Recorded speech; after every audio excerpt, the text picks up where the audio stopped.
from London. We're at the O2 Arena here for the final press conference for Warriors Call, FROCH versus MIKKEL KESSLER 2. With me I've got FROCH. I hate these interviews right at the end of the day because you've done everything. You probably don't want to do it, but you sort of like us, so you don't mind doing it. Well, I've had something to eat as well. Training very soon, so, well, about an hour. But no problem. Let's crack on. What did you make of the American-style press conference with the thing in the middle and everyone getting up to speak? Yeah, I was used to that. I've done that a few. Of course you have, but in this country? Yeah, I thought that was quite run-of-the-mill. We've not done that before here. I thought that was standard. Well, I don't know, usually it's just everyone sitting down, isn't it, on a flat surface. When I got up to speak, actually, I was thinking, oh, this feels a bit like when I was in the Super 6 World Boxing Classic over in the States. You take centre stage and stand up. Puts a bit of pressure on you, but sometimes it's better to stand up and address the crowd and address the press, because you can sort of get across what you want to say rather than sitting there and thinking about it. I think it makes it a bit better. So I enjoyed it. Body language from him today in the press conference and the head-to-head, what did you make from it? I didn't really take anything from it, to be honest. He seemed quite relaxed and quite happy. He didn't look too, I don't know, I didn't really look too much into him. He looked like he's on the weight, and he didn't look too nervous. He looked like he was probably trying a little bit too hard in the steer out to be too in my face. So like looking at me and sticking his chin out and really sort of a bit stern. But I didn't really take anything from it, to be honest. I'm not really bothered. You lost the coin toss, but in your head you won the coin toss because that's what you was going to have anyway, yeah? Well, yeah, I was in two minds whether to walk out first or second, and there's a lot to be said for walking out first, because, I mean, obviously it's nice to keep your opponent waiting and all that rubbish, but that don't work anyway. How many people have kept their opponent waiting and then go in there and lose? It's happened for years where people think they're clever, you know. And he's certainly not going to keep me waiting, because Sky will have him on a tight schedule. And I think the fact that he's got to walk out to 18,000 fans that are going to be booing him, and he's going to look into the ring and look up at the ring and see me stood there warming up, shadow boxing, relaxing, getting myself in the zone with the crowd. I think there's a lot to be said for that. You know, you can take a positive or negative from that. And when I walked out for Lucian Butte, I came out first. I was in the ring first. I got used to the canvas, had a little look around, had a look at the crowd, soaked in the atmosphere, got myself warmed up, and I was nice and relaxed and ready to go. And then Lucian Butte came out, we got announced, and then we fought. So, you know, there's a little omen there that coming out first works for me. So we was maybe thinking about coming out first, but it's one of them where you think, keep him waiting in the ring, let him watch my big ring entrance, and let him think, oh, this is massive, because he's going to miss all that, but he'll still hear it. He'll be in his changing rooms, listening to my entrance. He might whack the music up or something and start ignoring it, but at the end of the day, it's all a little bit of a psychological nothing. It's not going to affect the fight, really. The situation with George Groves and the sparring, has it been blown out of context, or have you got the ump about it seriously? For me to get the ump about George Groves would be ridiculous. I'm too educated to get into a war of words with George Groves. I mean, he's been sparring Kessler, and not many British fighters would go out and help a foreign fighter beat or attempt to beat a British fighter. That's what MIKKEL Kessler's going to try and do. He's going to try and beat me, and George Groves is out there helping him. So, not a lot of British fighters would do that. I don't think I would do that, regardless of what stage of my career I'm at. But I suppose it's George Groves doing typically what any fighter that's coming through, any young fighter that wants to be in the position that I'm in, financially, world titles, you know, the accolades I'm getting, the level I'm at now on British television, British public, what I do for British boxing, how I represent British boxing, pound for pound #1, Sky box office, you know, world title, 3-time world champion, fight for my 4th world title against MIKKEL Kessler in the biggest fight in the last decade. He wants to be me. There's a lot of jealousy, there's a lot of I want to do what he's doing, but he also wants a payday, you know, so there's that as well. But the fact of the matter is, I won't tell you what the fact of the matter is. But the thing is, right, it's typical, like I say, he's going to try and build himself up and try and piggyback on the back of some of my press.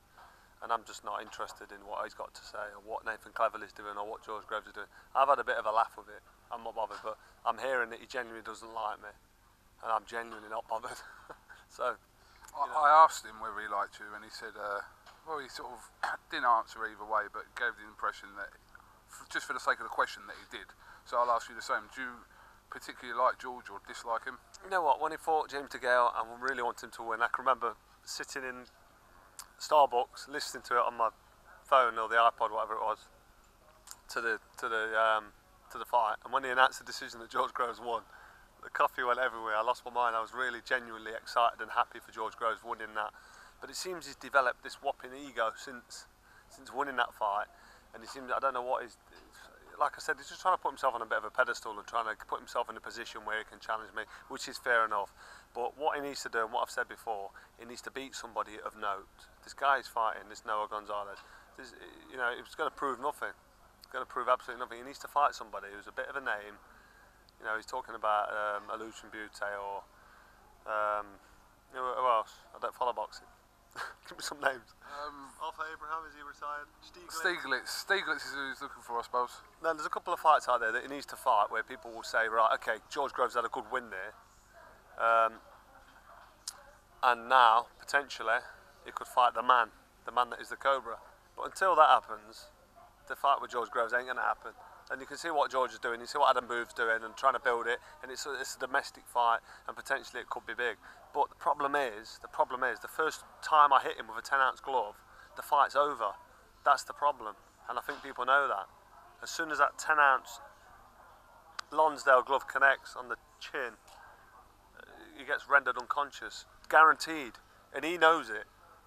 He knows it. If you had to rate the chances of the fight happening before you retire out of 10, just to happen, what would you give it? Well, like I said, if you can have a couple of fights and a couple of decent wins, there's no reason why I can't fight George Groves.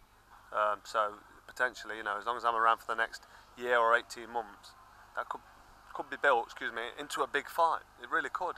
Could be. You know, it is what it is. I'm not convincing you, am I? No, listen, if he's got the ball to make it, because I asked him whether he's got the ball to make it, which I'm not convinced he has, to be honest, because you're both his fighters. But if he's got the ball to make it, I know you'd fight him, and if it was right, like you said, and he'd fight you, so wait and see. I'd fight anybody. I've proven that. Anybody. Let's go through the list. You know the list. We know the list. You know the list of people I've boxed. Do you think that No. I'm not going to want to fight or would fight George Groves? George Groves needs to fight one person out of my last 10 fighters. You know, just one of my last, just anyone that's half decent, and pick one of the top, pick someone in the top 10. He's not fought anybody who's ranked on the box rec above 20 in the world, number 20.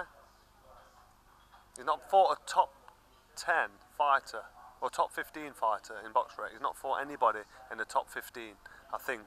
Someone was telling me the other day, some internet geezer who gives me info, and he was saying that he's not boxed anybody in the top 15, so he needs to box somebody in the top 15, really. I mean, his last opponent and this opponent, I know Eddie's got this opponent. Don't put this out before it goes to Sky Box Office, because we're trying to build his opponent as if he's a decent opponent, but he's fighting another nobody. Mind you saying that, I think the guy's got a good punch statistic, a knockout percentage, so potentially the guy can punch. So George needs to be a little bit careful, because he's obviously got a suspension. Just finally, we just spent some time in America talking to Bernard Hopkins, and spoke for great lengths of time about you, how he wants you to win the fight. I know you're aware of this anyway.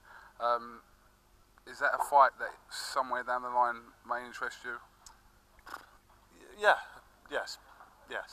I mean, Bernard Hopkins for me is brilliant. He's a legend. What weight? I love him. I think he's great. It'd have to be at a catch weight. I'm not a light heavyweight. I'm a 168 pound fighter.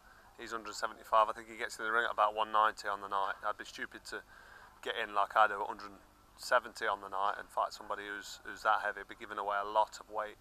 But I think if we can make him come down to something like, I don't know, 171, 172, which he'd be able to do, we could have a catch weight fight, and it'd be potentially a very, very big fight. You know, I think the fans might want to see it. Absolutely. You said you're no cream puff. If you can understand what I don't know. He just said Carl Froch. I mean, he's no cream puff. So I don't know what that means. I think it's a compliment. I think it's an American thing. Yeah, I don't know what that is, to be honest.